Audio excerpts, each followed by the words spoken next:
Hawkeyes again enter this season on a 6-game winning streak. Could have been more, but their bowl game against Mizzou was canceled due to a COVID outbreak with the Tigers last December.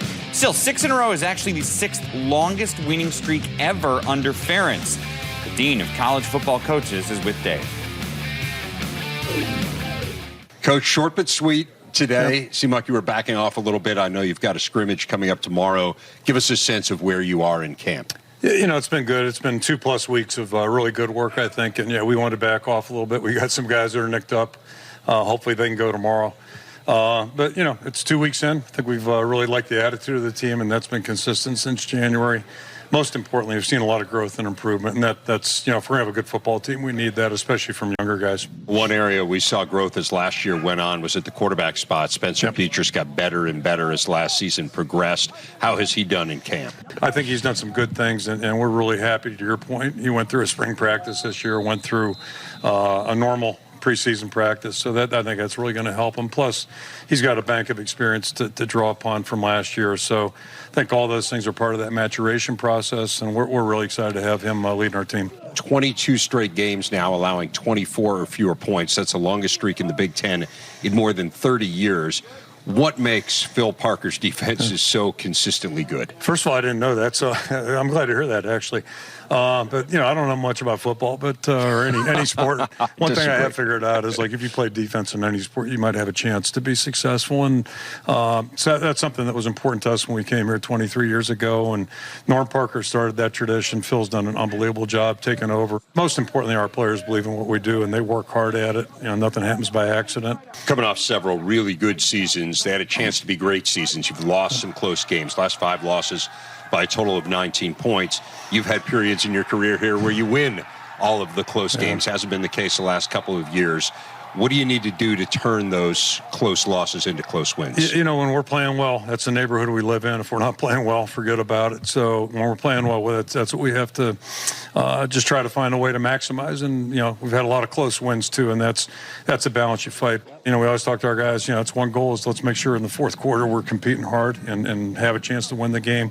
And you hope to do the same thing in November. There's some games in September that are awfully meaningful, too, this year. I mean, you open with a great game against Indiana. We're thrilled to have it on the Big Ten Network, a top 20 game. You have Iowa State, who, of course, is very highly thought of in the preseason, as you guys are. What's the tenor in camp when you have games that are that big looming early, particularly given you didn't start great last year? Pretty obvious. Both those teams are coming off historic years, or at least close to historic years. Very successful, and they got a lot of good players back and a lot of players back. So we got to expect them to be just where they're ranked. We got to expect them to be that caliber. So our challenge is to answer the bell. Our guys read the paper. I don't think they know football, and I think they understand we need to, you know, maximize every opportunity we have. After their first couple hiccups last year, if you look at the data from November 1st on, Iowa outscored their opponents 21 points a game. Only 3 teams were higher than them in the country: Bama, Oklahoma, and BYU. Gerry, DiNardo, and Joshua Perry have more thoughts on the Hawkeyes. Just finished up at Iowa's practice, and one of the things that really stood out to me today was the practice tempo. And it's always tough when you take the pads off for the players, understanding how fast they're supposed to go, you know, understanding what the contact's supposed to be like. But I thought it was extremely organized first and foremost. Thought they got a lot of really good work in terms of situations, did some third downs, did some fourth downs, did a little 2-minute drill. But as a former linebacker, one of the things I always kind of key in on is what does the picture look like up front in the box, because that's who it's hardest on. You take the pads off, and they look pretty good. They look really good for a non-padded practice. Plus, they're breaking camp today. They have a big scrimmage tomorrow. There were very few mistakes. And, you know, Coach Ferentz said this before you and I got together, how focused he thought they were. And we can always count on Iowa being a physical team. So watching a non-padded practice, you know, here you know what it's going to look like when the pads are on. But what I was impressed with is their offensive skill. And talked to Brian Ferentz about that. I think they have the chance to be more explosive offensively than they have been the last few years. Yeah, I think the offensive skill is definitely taking a step forward. And I look at the offensive line as well. They've got probably the best center in college football, and Tyler Linderbaum up there. And it was really impressive watching him run around, because when you take the pads off, you really get a chance to see what type of athletes the big guys are. He bends well. He runs really well. So I think it's going to be just from that offensive line to some of the skill players, definitely an upgrade. Tough starting out this year. They got a couple big games. Couple big games. You know, Indiana and then Iowa State. And Kurt Ferentz has been around long enough that I'd feel a lot better coming out of camp, getting ready for 2 games like that with a veteran coach like Kirk than maybe some other people that haven't been in as long. He'll have them ready. And the way he doesn't talk about the opponents a lot, but he'll have his team ready for those 2 games. But that's as tough a schedule as you can have. No, it's going to be tough, but it's going to be fun to watch. Happy to be joined by Tyler Goodson, outstanding running back for the Iowa Hawkeyes. I know you guys are getting toward the end of camp, right? I know legs are starting to wear, but what are some of the things that you guys have been able to improve on thus far? Yes, I think honestly as a team it's just improving on chemistry. You know, we got a lot of guys that left last year, a lot of veteran guys, so we've had to have guys step in as role as great team leaders. And now that we have a lot of young guys that have the potential to play for us this season, it's all about us being great leaders for them and catching them up to speed. So when game time comes, they'll be comfortable in a full stadium environment. Yeah. So you mentioned chemistry. Right. What are some of the ways you guys away from the field are able to build that chemistry? Oh yes, most definitely. You know, outside of workouts, outside of practice, anything we do, quarterbacks always text us in a big group chat. Hey, come, let's throw. Let's get our chemistry down. So that way we know when we come out here on routes for about an hour and a half, we know our time is okay and our chemistry's down. So come Saturdays, it'll be easy for us. Backs always have to be in love with the offensive line. Right. Tell us about them. Hey, if the offensive line not doing good, my job gonna be harder. So as long as they doing good, I'm gonna be good. But we got some great leaders up there. You know, Lindy coming off a great season last year. He's been doing a great job of just keeping guys up to speed. Because like I said before, last year we lost a lot of veterans on the line, and now that we got a couple guys down, it's all about Lindy stepping in and being great leaders and making sure they're taking care of their bodies and ready to go for come September 4th. You guys have one of the greatest environments of all of college football. How exciting will it be to be able to run out and have fans in front of you guys now? I'm ready. It's going to be exciting. You know, last year was a bummer. It was hard to motivate ourselves, just go out there and play, just having parents and family there, which is good. But, you know, the crowd and the fans bring a whole different type of energy, and I like it, to be honest with you. It gives me energy. It makes me want to put on a show for them and makes our team want to put on a show for them. So it's a lot of hype, and I think it's going to be very exciting for us. Well, thanks a lot for your time. Really appreciate it. Have a great year and stay healthy. Thank you. Pleased to be joined by Zach VanValkenburg, the fantastic Iowa Hawkeye. Got to check out a little bit of practice today. Seemed like it was more of a situational day. The pads were off. You got some good work in. What's the mentality when the pads come off and you kind of got to use your head a little bit more? Yeah, so it's all about keeping that same tempo. I mean, obviously we can't hit as hard. We got to be smart, stay on our feet, those sorts of things. But, you know, it's really working on the mental game. Hopefully we get some good film and still be able to fix some things today. In terms of leadership, you're obviously one of those guys in the locker room that people look toward. You saw a lot of communication out there, both offensively and defensively. Who are some of the other leaders on the team? Yeah, so first of all, Tyler Linderbaum definitely is one of the biggest leaders on the team. Obviously, probably shouldn't have to even tell you that. Petras as a quarterback, he's a good presence there. On the defense, we have Jack Kerner, Jack Campbell, kind of had their respective position groups. Going back to that communication thing I talked about just a second ago, defensively it seemed like there were a lot of different calls in there today, kind of some adjustments that you had to make. There's a standard here at Iowa in terms of defense and how you play the game. What is the mindset for your group every time you go out on the field? Yeah, so we want to, like you said, make sure we're communicating, and most of that communication comes from the linebacker styles to the defensive line. So we have to, you know, we don't make the calls, but we need to know what the calls are going to be so we can anticipate them. So it really comes to recognizing formations and those sorts of things. You kind of go back to last year, obviously probably not the way you wanted to start off, got better as the year went on.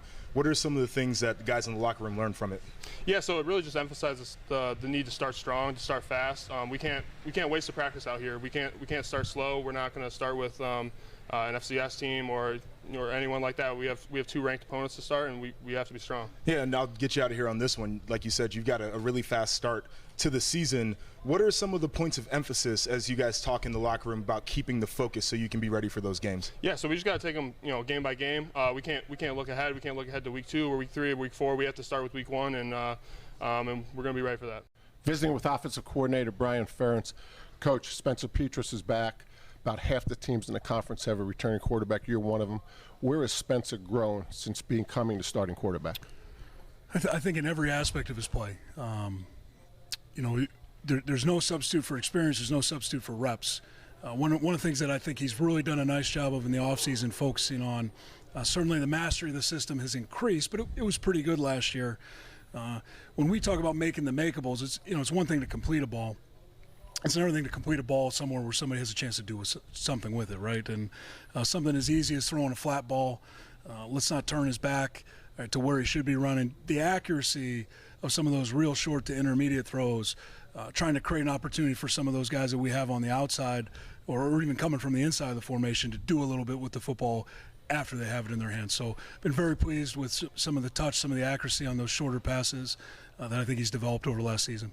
When you talk about Iowa offense, I think most people start with the offensive line. Looks like that is going to continue. But tell us about some of the skill and some of the explosive players you have on offense. Sure. Well, of course, we love our offensive linemen, and we better be good there. Everything for us is going to start on that unit, both sides of the ball, offense, defensive line. But certainly feel pretty good. You want to start in our backfield with guys that have, made some plays for us. You got a guy like Tyler back there. Tyler's obviously had a very good campaign last year, but I've seen him grow and improve over the course of the winter and the summer, and pretty impressed with the way he's practicing right now. I really think he's practicing at a high level, and certainly he has the chance to make we were joking on the field, he has a chance to make the play caller look pretty good right. No matter what happens, right? So you love players like that. I think also in the backfield we got Ivory Kelly Martin coming back from an ACL tear. I'm excited to see him back out there. He's done some pretty good things for us in the past, and he moved to the receiver position. Everybody knows about Tyrone. He's made some pretty big, some pretty explosive plays with us over the course of the past season. Short throws, long runs. You got to like those. I think Nico Reganey is a guy that sometimes maybe doesn't get as much credit as he deserves. He's caught the ball a lot, and certainly in high-pressure situations. He's made some really critical catches for us. And then really been impressed with Sam Laporta and how he's grown over the last 3 years. Another guy, it's one thing to have a tight end that's competent in the run game and the pass game. It's another thing to have a tight end that you feel like you probably need to get the ball to a little bit. And we like having that problem here. You mentioned play calling. You're going into your 5th year sure. Calling plays here at Iowa. How have you changed as a play caller, and have some offensive concepts changed? That's a great question. I think what you're always trying to do is evolve. You want to evolve while staying true to your identity and who you are and the things that make you good.